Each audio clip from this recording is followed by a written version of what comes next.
आज हम थोड़ा सा कैंडल पे बात करेंगे कि ये कैंडल रेड और ग्रीन में बनता कैसे। दोस्तों आपके स्क्रीन पे जो चार्ट दिख रहा है, चार्ट में क्या दिख रहा है? रेड और ग्रीन कैंडल दिख रहा है। जैसा कि आपको पता है कि बहुत सारा कैंडल मिलकर चार्ट बनता है। आज जरा हम कैंडल का बात इसलिए कर रहे हैं कि आगे आपको चार्ट को पढ़ने में आसानी होगी। तो देखिए, जब भी प्राइस ओपन प्राइस से कम पे क्लोज हो, ओपन प्राइस ज्यादा हो और क्लोजिंग प्राइस कम हो, तो कैंडल क्या बनेगा?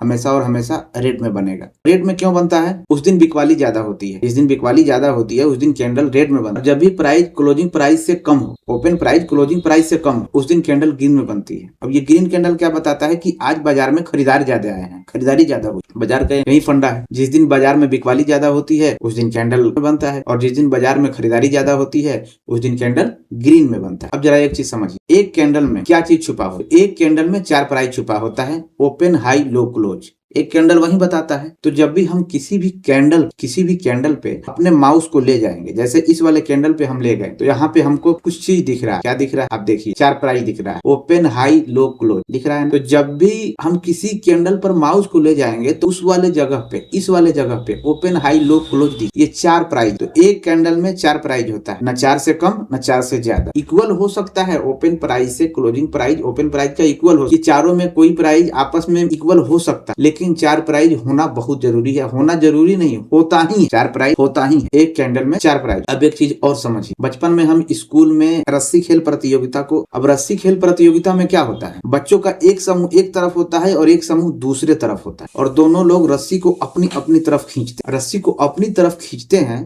तो उनको एक टाइम ड्यूरेशन दिया रहता है कि 15 मिनट में आपको ये रस्सी अपनी तरफ खींच लेना है। तो जो बच्चे उस टाइम पीरियड के अंदर, उस टाइम फ्रेम के अंदर रस्सी को अपनी ओर खींच लेते हैं वो विजेता होते हैं। चार्ट पे वही चीज दिख रहा है कि 15 मिनट का अगर हम चार्ट लगाएंगे, 1 घंटे का लगाएंगे, 1 दिन लगाएंगे, तो 2 लोग, क्योंकि बाजार जब ओपन होता है तो 2 लोग काम पर लगते हैं। वो 2 लोग कौन होते हैं? एक बायर होते हैं और एक सेलर होते हैं। तो बायर क्या चाहता है कि हम बाजार को ऊपर लेकर जाएं, और सेलर क्या चाहता है कि बाजार को नीचे लेकर। तो ये दोनों लोग उस टाइम पीरियड के अंदर में, टाइम फ्रेम के अंदर में जो लोग विजयी होते हैं, जैसे अगर बायर विजयी हुआ, कैंडल को उनको ऊपर क्लोज करना होगा, ग्रीन में करना होगा, और सेलर को जीतना है तो कैंडल को क्या करना होगा? नीचे क्लोज करना होगा। तो चार्ट पे जो कैंडल बनता है वो यही तो बताता है। बायर क्या बताता है? बायर ये बताता है हम आज मजबूत, आज हमने खरीदारी किया, बाजार में बायर जब ज्यादा हो कैंडल ग्रीन में बनता है, और बाजार में जब सेलर ज्यादा हो तो कैंडल रेड में बनता है। बातें क्लियर हो गई? अच्छा, रस्सी खेल प्रतियोगिता में एक चीज आपने गौर किया हो कि बच्चों का कुछ समूह एक तरफ और बच्चों का कुछ समूह दूसरी तरफ जो होता है, दोनों आपस में जब रस्सी खींचते हैं तो क्या होता है? कभी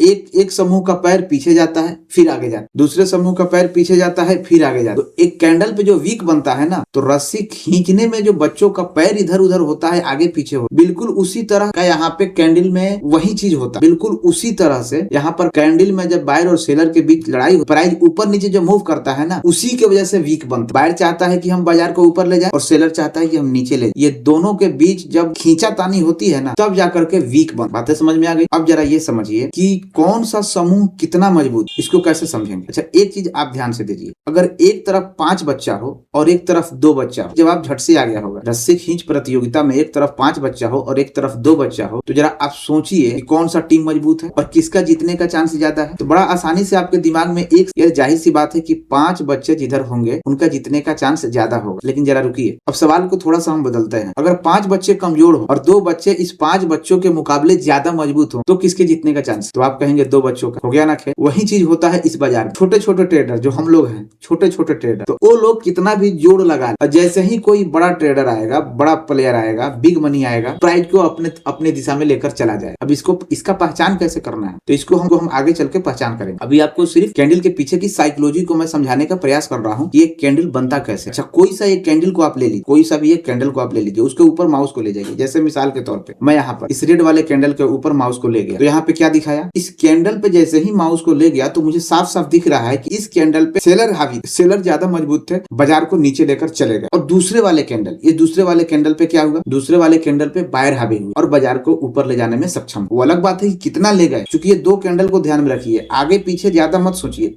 सिर्फ इसी 2 कैंडल के बारे में। दूसरा कैंडल बाजार को इतना ऊपर तक ले जाने में सफल रहा, ये देखिए। अच्छा, एक कैंडल में इतना प्राइस होता है, बाजार में 4 प्राइस महत्वपूर्ण, बाजार में 4 प्राइस होता है, ओपन, हाई, लो, क्लोज, ओपन, लो, हाई, क्लोज, ये 4 प्राइस। 4 के अलावा 3 नहीं होगा और 5 नहीं। बाजार में किसी भी शेयर का एक दिन व्यापार जो होता है ना, एक कैंडल पे जो व्यापार होता है, एक दिन का जो व्यापार होता है, उसमें 4 प्राइस होता है, ओपन, हाई, लो, क्लोज। 4 से ज्यादा हरगिज नहीं होगा और 4 से कम हरगिज नहीं होगा। हाँ, एक अलग बात है कि ये प्राइस जो है ना इक्वल हो सकता है, आपस में बराबर हो सकता है, लेकिन 4 प्राइस होना ही होना। अब ये चारों प्राइस में महत्वपूर्ण कौन सा है? तो दोस्तों ये चारों प्राइस में ओपन प्राइस होता है, लो प्राइस होता है, हाई होता है, क्लोज होता है। अब ये चारों में महत्वपूर्ण कौन सा होता है आप कमेंट में लिख के हमको बताइए। लेकिन चारों प्राइस में सबसे महत्वपूर्ण प्राइस मैं आपको बता दे रहा हूँ। चारों प्राइस में सबसे महत्वपूर्ण प्राइस क्लोजिंग प्राइस होता है। इसके पीछे क्या वजह है? क्लोजिंग प्राइस महत्वपूर्ण क्यों होता है? क्योंकि जो भी टाइम फ्रेम के अंदर प्राइस जब क्लोज होता है ना, तो वहां पे एक रिजल्ट मिलता है कि इस टाइम फ्रेम के अंदर में आखिर कौन जीत, बायर जीता है या सेलर जीत, बायर ज्यादा हावी हुआ है या सेलर ज्यादा हावी हुआ। इस टाइम फ्रेम के अंदर ये चीज हमको देखने को जब मिलता है, तब हम डिसाइड करते हैं कि बाजार में इस टाइम फ्रेम के अंदर बायर मजबूत है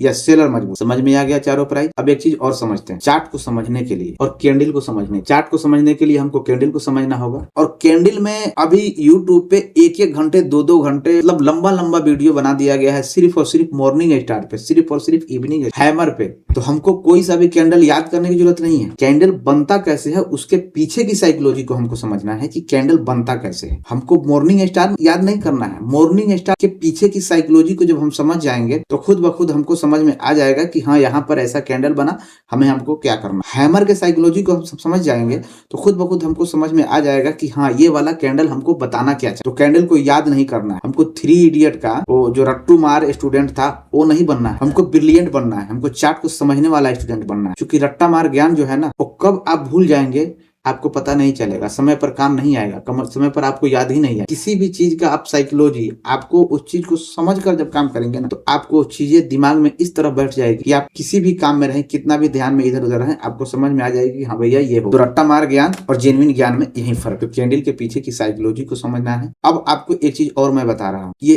कैंडल चार्ट को आगे समझने से पहले थोड़ा सा कैंडल को इसलिए मैं समझाने का प्रयास कर रहा हूँ कि आप जब कैंडल को समझ जाएंगे तो चार्ट समझने में आपको आसानी मिलेगी। अब एक चीज और देखिए, चार्ट में 3 का बहुत महत्वपूर्ण, कैंडल में 3 का बहुत महत्वपूर्ण। एक क्या? कौन जीता, कैसा जीता और कहाँ जीता। कौन जीता, कैसा जीता, कहाँ जीता। मतलब बायर जीता या फिर सेलर जीता। और जीता तो कैसा जीता, मतलब बायर का कैंडल बना या फिर सेलर का बना। और ये कैसा बना। अब कैसा बना का मतलब क्या हुआ कि आप देखेंगे कोई सा भी कैंडल, अब यहाँ पे देखिए ये वाले कैंडल, यहाँ पे क्या हुआ, इस वाले कैंडल, अभी आपको बड़ा करके बता, इस वाले कैंडल पे कौन जीता, तो इस वाले कैंडल पे सेलर जीता, तो इस वाले कैंडल पे सेलर जीता है। आपको दिखाई दे रहा है कि सेलर जीता है। अब एक चीज और देख, कैसा जीत, मतलब कैसा जीतने का मतलब हुआ, जब भी आप क्रिकेट मैच देखते हैं ना, तो इंडिया कभी कभी होता है कि 10 विकेट से, 9 विकेट से, 8 विकेट से, 150 रन से, 60 रन से, 70 रन से, 80 रन, इस तरह से जब मैच जीतती है तो एक अलग सुकून मिलता है, एक अलग खुशी। ठीक उसी तरह से यहाँ पे देखिए सेलर जीता है, लेकिन कैसा जीता, बहुत छोटा सा बॉडी बनाया है और दोनों तरफ वीक ज्यादा बनाया, मतलब जैसे तैसे सेलर जीतने में सफल हुआ, जैसे तैसे हावी नहीं हुआ, सेलर जीता है लेकिन जैसे तैसे जीता। तो ये चीज हमको फील करना है, हमको समझना है कि हाँ सेलर या बायर की कैंडल बताता है कि कौन जीता है, बायर हावी हुआ या सेलर हावी हुआ। तो हम किसी भी कैंडल पर अपने माउस को ले जाकर ये समझने का प्रयास करेंगे कि जीता है, लेकिन कौन जीता है, बायर जीता है या फिर सेलर जीता है। ये तो चीजें समझ में आ जाएगी आसानी से कि बायर जीता है कि सेलर जीता है। लेकिन जीता है पर जब आप जाएंगे तो आपको थोड़ा सा वहां ज्ञान अलग तरह का मिलेगा, आपको थोड़ा सा चार्ट समझने में मजा आएगा, कैंडल समझने में मजा आएगा कि हाँ वो कहाँ जीता, वो बाद का मैटर है। तो मिलते हैं अगले वीडियो में, तब तक आप पे कौन जीता और कैसा जीता और कैंडल को समझने का प्रयास कीजिए। उम्मीद है आपको वीडियो ये अच्छा लगा होगा। तो अगले वीडियो का इंतजार कीजिए, मैं जल्दी ही अगला वीडियो लेकर आऊँगा। तब तक के लिए जय हिंद।